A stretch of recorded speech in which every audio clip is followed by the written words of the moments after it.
जोपर्यंत बाप आपला जिवंत आहे ना तोपर्यंत महाराज कोणाचीच अशी हिम्मत होत नाही की आपल्या घराकडे वाईट नजरेनं बघायची.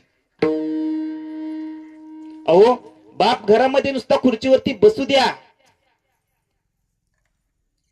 तरी महाराज त्याचा धाक असतो, त्याचा दरारा असतो. म्हणून माणसाने आयुष्यामध्ये तुम्हाला सांगतो पापाला आणि बापाला घाबरलं पाहिजे.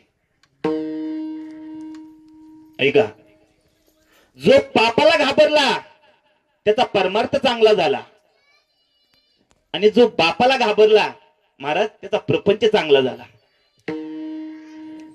वेळ आपल्याकडे कमी आहे म्हणून तुम्हाला सांगतो आई वडिलांची सेवा करा. अहो ते जोपर्यंत जिवंत आहेत तोपर्यंत त्यांची सेवा केली पाहिजे.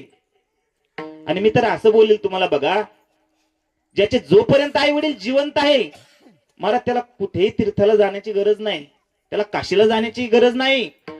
तुकोबराय बोलतात की माय बापे केवळ काशी त्याने न जावे तीर्थासी.